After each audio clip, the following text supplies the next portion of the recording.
What do you know about your defense since that TCU game? Well, it's been some shuffling for sure. I think that at that time we were still trying to find ourselves a little bit. There was a stretch in that game where we were playing pretty well, and then it kind of went sideways with we lost Deuce Green, we lost Julius Brents, we lost Khalid Duke. It just kind of became a rash of things there for a minute. We've got a veteran group of guys, and I think that they'll respond big in the big moments. You look at TCU, they're kind of unique on offense in that they can ground and pound you with Miller, or they can hit you with explosive plays. Which of those two concerns you more? Well, that's a great question. Just have tremendous playmakers. Tremendous playmakers at the receiver position. I think their tight ends are good playmakers. I think that the quarterback obviously makes it go, and Kendra Miller's a stud. And I think they've found a couple other guys at that position that are playing really high level too. So, it's a delicate balance of how do you keep people over the top of things and still put enough people in there to turn the run down. And so that's the mix. I mean, that's going to be the chess match all game long.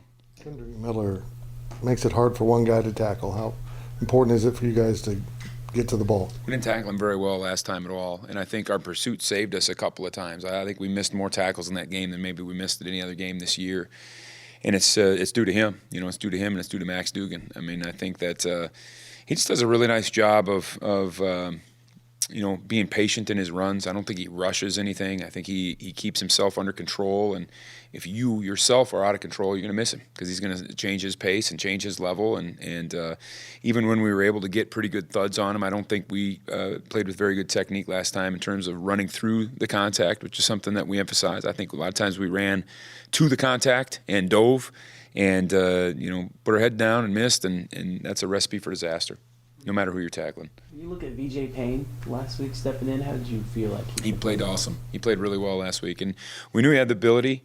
Just didn't have a ton of seasoning.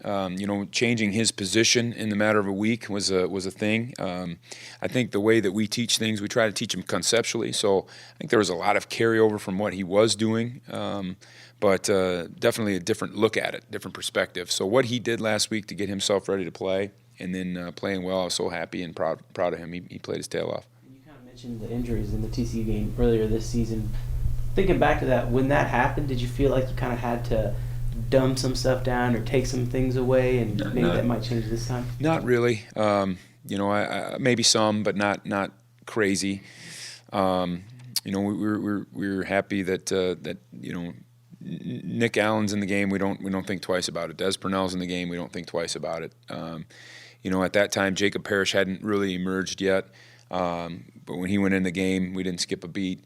Omar Daniels. I mean, those guys understand what we're doing. Now, obviously, they're it's hard to replace a Julius Brents. It's hard to replace a Khalid Duke. It's not like you just step in and are those guys. But we don't feel like we're hampered in any way if we have to play other people.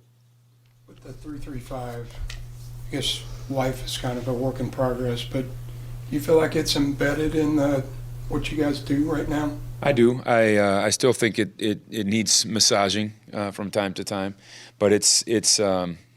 I think our guys really grasp the concepts. I think they're grasping the leverage principles that come with it, and I think that's the most important thing. That was the most, when you change, it's hard to explain this, but when you change from a 4-down structure, everything's really fit-orientated. Everything is really, you're here, you got to do it this way, and if you miss, there's very little room for error. And I think in this structure that we have currently, there's a little bit more freedom for guys. So things aren't quite as black and white all the time. But I think guys, and initially that kind of freaked those guys out. But I think as times went on, I think we've started to grasp the concept of leverage rather than the concepts of gaps. Over the last 5 games, you've become a really good second-half defense. But it got away from you against Texas. They have the capability of doing the same thing. You make great halftime adjustments, but now you got to come out a little bit stronger, don't you? No doubt. Yeah, we've started slow, and it's our own fault. I think last week it was couldn't get off field on 3rd down. I think we had them in some 3rd and very manageable situations for us last week and couldn't get out. Had a couple of penalties that kept a couple of drives going, and it's just we couldn't get out of our own way. I don't feel like last week against. West Virginia, obviously started off with that pick six and things were kind of going well early, and then it ended up they got a pick six, and then they kind of got some momentum, and same kind of deal, just a play here, whether it's a call or an error or whatever. It wasn't like we were not playing hard or unprepared to play. That's not what it is. We just got to find a better way. I think teams are doing a good job of attacking us differently than maybe we would anticipate. Maybe that's a sign of respect, I guess, but that's part of it. And then the other part of it is we got to execute early, and I think that's especially huge against these guys. Same kind of deal when we played these guys last time. I thought we put ourselves in some third downs in that first series and had a chance to get off the field, and then next thing you know, they get a 70-yard pass on a really a one-on-one play, and you bet that's going to be a huge deal. It's who can start this game early. They do a good job with their script right away. They can flow pretty quickly early. TCU takes on the persona of their quarterback. I mean, they're tough, physical, tenacious. I mean, they just don't give up. But Max Duggan's completion percentage does drop under pressure a little bit. Is it hard to balance coming after him, considering the other weapons they have? They get some guys that you got to cover out there too. Yeah, it is, and I think some of that's going to fall into. I think we've got some elite pass rushers. I do. I mean, I think we've got more than one. I know Felix gets a lot of credit for what he does, but what Brendan Mott has done this year is incredible. What Khalid does when we get him involved in it is incredible. Nate Matlack wasn't healthy the first time we played these guys. Barely played, and he's a dangerous person on the edge. I think we've got some guys that got to rise to that challenge too when we decide not to bring pressure. Looking at the All Big 12 awards, how happy were you for Felix to get the outstanding? Yeah, that's awesome. That's a cool deal. I don't know when the last time that's happened around here. Maybe you guys can tell me. I don't know. It's pretty dang prestigious award that he got, and he deserves every bit of it. He just works his tail off to get to where he's at. I was pleased with some of those guys. I'm surprised maybe by some others, but I think at the end of the day, I think our guys are happy with our team's success more than those individual awards. It's very rare in today's college football for, at least at the FBS level, to have rematches. You spent some time, obviously, at the FCS level where you guys have had rematches. Mm-hmm. What goes into preparing for a rematch? Well, you gotta make sure that you have the issues fixed that hurt you the last time. Or the last several times, if that's how it plays out.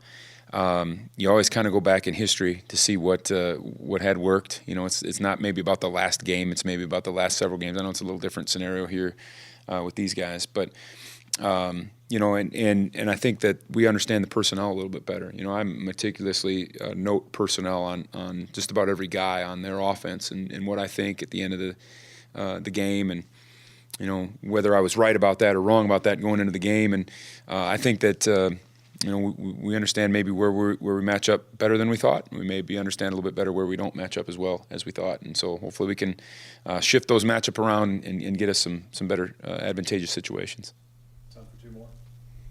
You said something surprised you about the All Big 12 awards? Were there guys you thought deserved to be on there? I don't want to start all that, but I'm really happy with some of our guys. I think they play their tails off. I'm not saying anybody's not deserving. I thought that was awesome. I just think there's some. I think we've got some really good guys that go under the radar a little bit. The Josh Hayeses and some of these guys that are really glue for us. That I wouldn't trade them for anybody. You throw anything out there for Eli Huggins? Eli Huggins, same deal. I mean, I wouldn't trade. I mean, you guys couldn't give me two baseball cards and a pack of bubble gum for that. I would. And he's something else. He's just. I saw the guys on the list, and they're definitely deserving. So I'm not going down that road, but I think pretty proud of our guys. Real quick, Felix's stats haven't been the same this year. So is this award basically the coach is admitting we have to compensate so much for this one dude? Yeah, he's special. I mean, he does some things, and he draws a lot of attention. And in some ways, his explosive ability helps those people around him. And so, yeah, you bet. I don't know. Sometimes it's about, I don't know how all this stuff works, if it's stats or not stats. But there's some pretty good players that maybe don't have great stats that get a lot of things done.